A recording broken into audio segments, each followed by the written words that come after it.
एक हुक्म तो ये है कि या अय्युहल्लज़ीना आमनुत्तकुल्लाह, तकवा करो, तकवा इख्तियार करो। अल्लाह ने कुरान मजीद के दिबाचे में फरमा दिया हुदल लिल मुत्तक़ीन नल्लज़ीना युमिनूना बिल गैब व युक़ीमूना अस्सलाता व मिम्मा रज़क़नाहुम युनफ़िकून।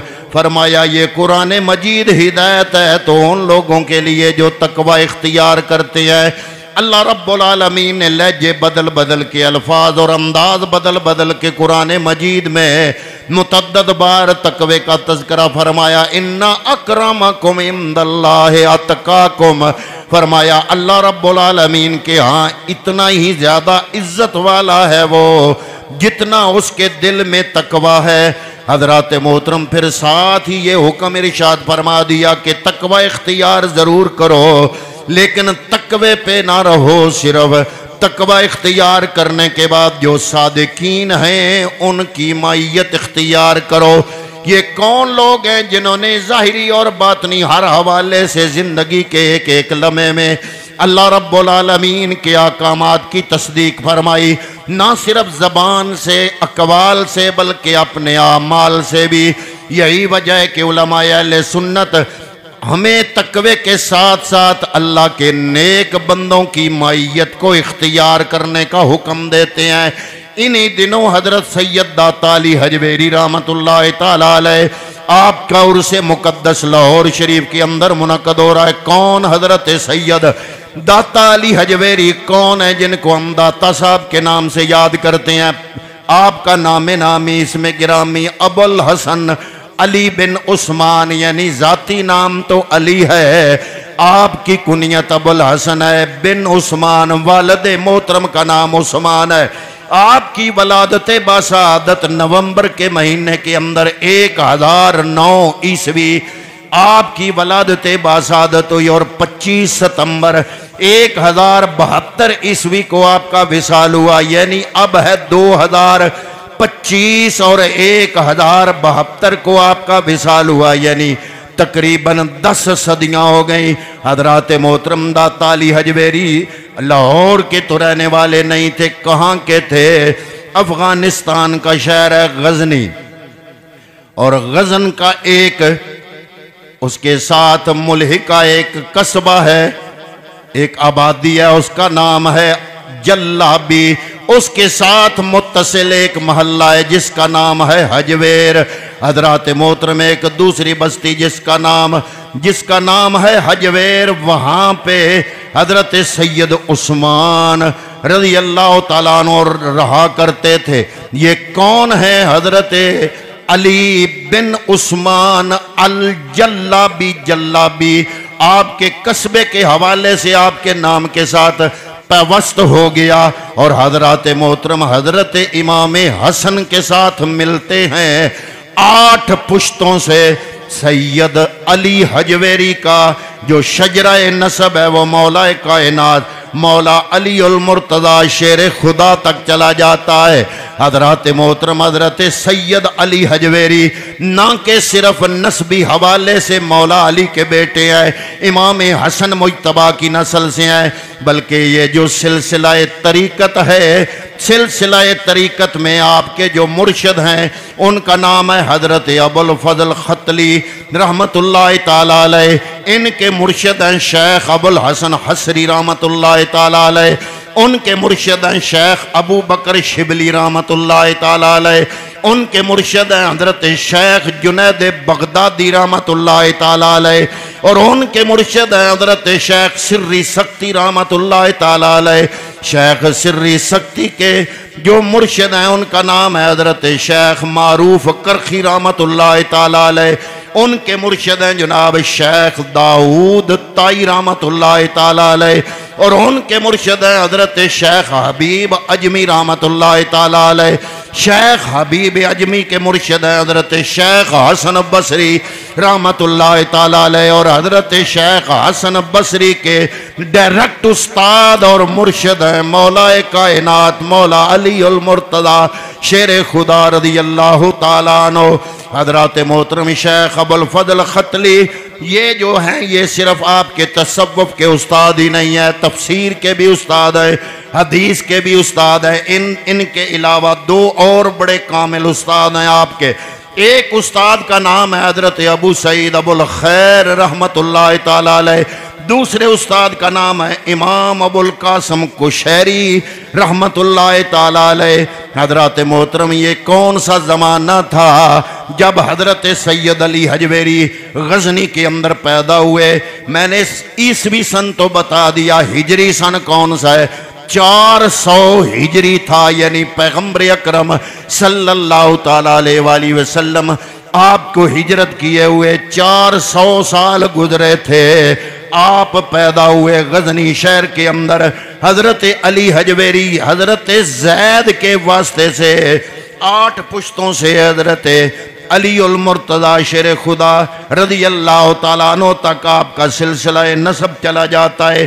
तालीम तरीक़त में शेख अबुल फजल मोहम्मद बिन हसन अल खतली और इसके अलावा तसव्वुफ में हजरत जुनैद बगदादी रज़ी अल्लाह तआला अन्हु आपके मसलब और आपके मशरब और आपके मसलक के साथ आपका ताल्लुक था। लेकिन ये नहीं है कि सिर्फ एक जगह से फैज़ लिया। कस्बे रूहानी के लिए हजरत अली हजवेरी ने बड़े सफ़र किए। शाम गए, इराक गए, फारस गए, कैसस्तान गए, आज़रबाईजान, तबरिस्तान, खुजिस्तान, करमान, खुरासान, वराउन्नहर, तर्किस्तान वगैरह का सफ़र हजरत सैयद दाता अली हजवेरी ने इल्म ज़ाहिरी और इल्म बातनी हासिल करने के लिए किया।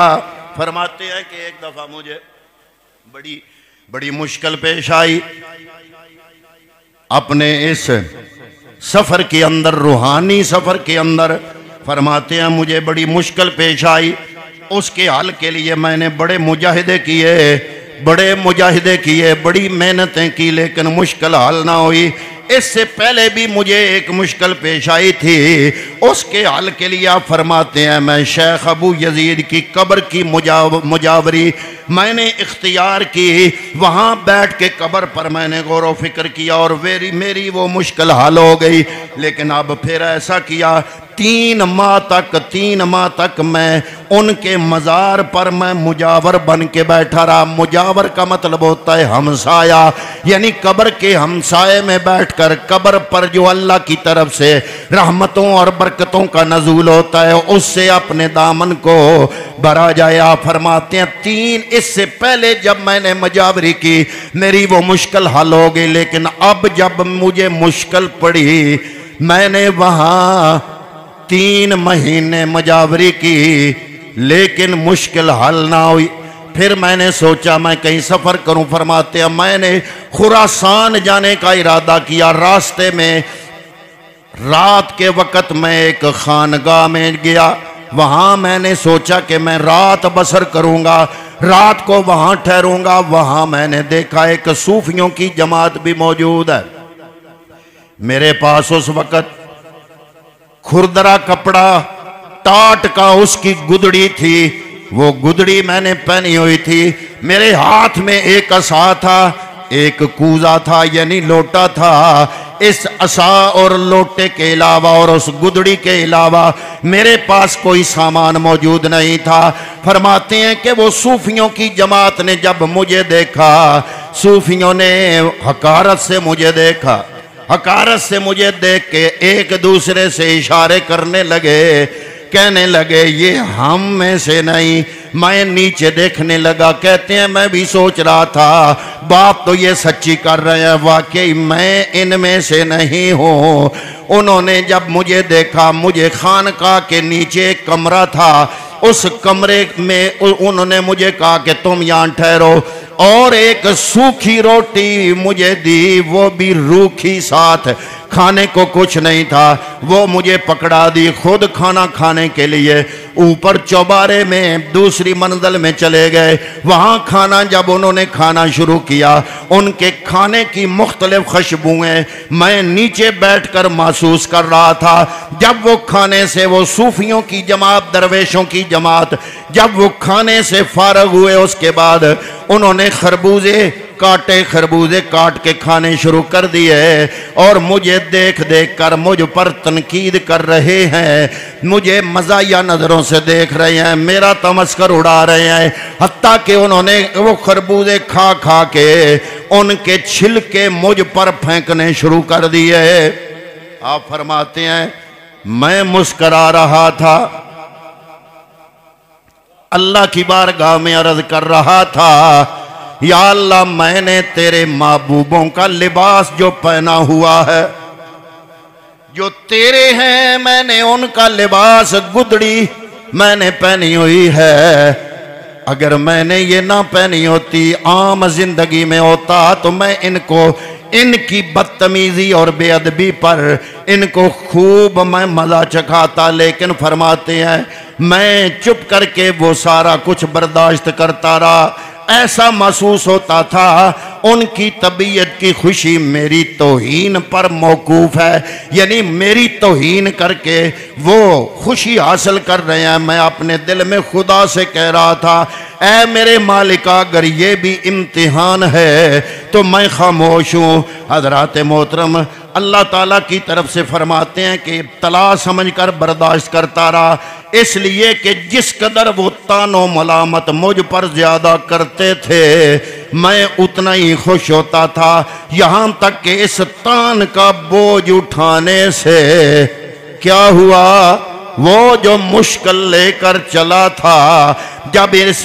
तान का बोझ उठाया, उसको बर्दाश्त किया, उनकी किसी बात का जवाब न दिया, जब गौर किया तो मेरी वो मुश्किल रब ने हल फरमा दी।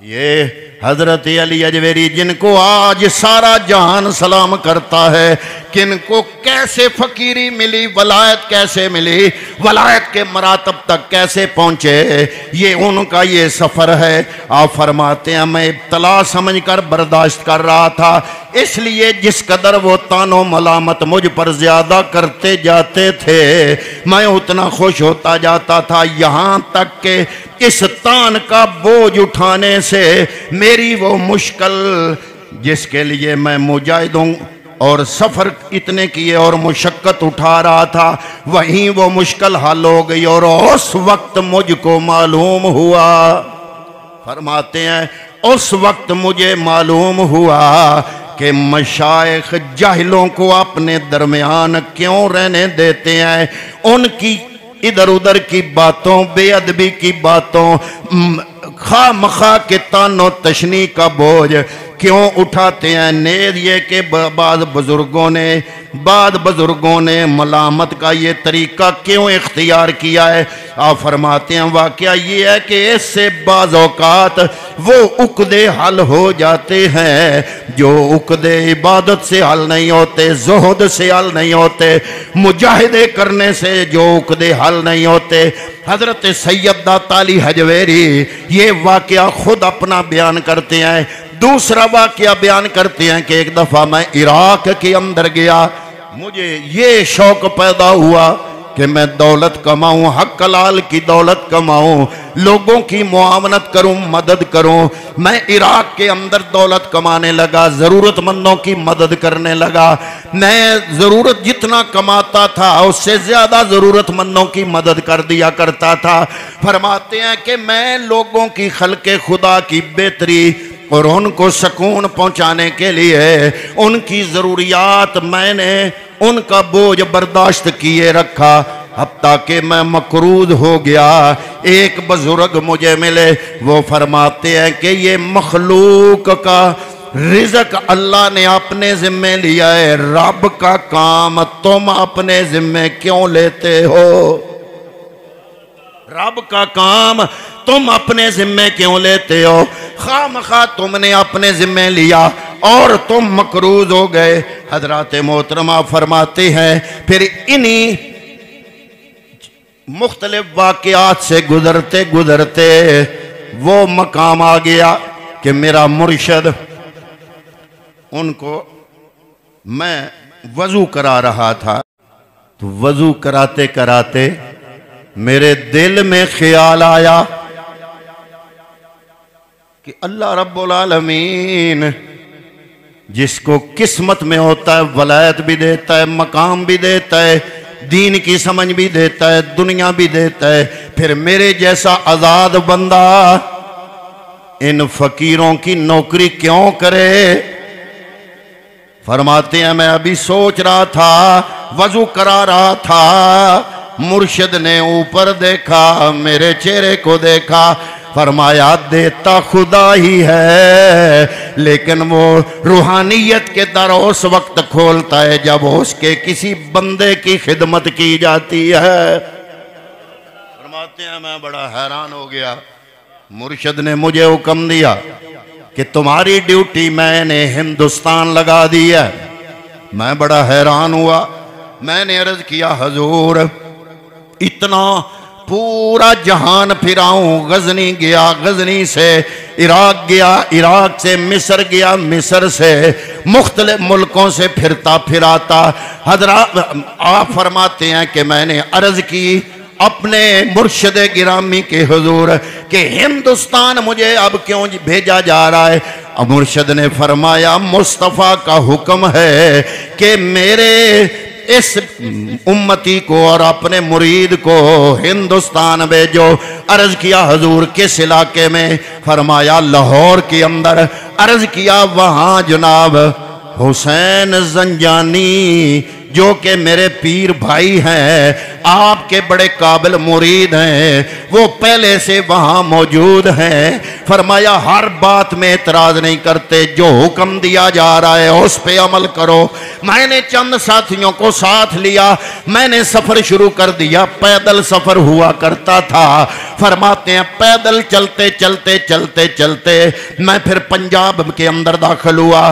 फिर मैं जब लाहौर के शहर के पास आया तो शाम हो चुकी थी। शाम को लाहौर, पुराना लाहौर दरवाज़ों के अंदर था, दरवाजे बंद हो गए। मैं बाहर टीला था, टीले पे मैं बैठ गया कि सुबह जब दरवाजे खुलेंगे तो अंदर दाखिल होंगे। जब दरवाज़ा खुला, हम शहर के अंदर जब दाखिल हुए तो सामने से देखा एक हजूम आ रहा है। मैंने लोगों से पूछा ये हजूम कैसा है? उन्होंने कहा हजरत मीरा हुसैन जंजानी, उनका इंतकाल हो गया है, उनका ये जनाजा जा रहा है। मेरी जबान से निकला वाह मेरे मुर्शद, क्या है आपकी नजर और क्या है आपकी हिकमत?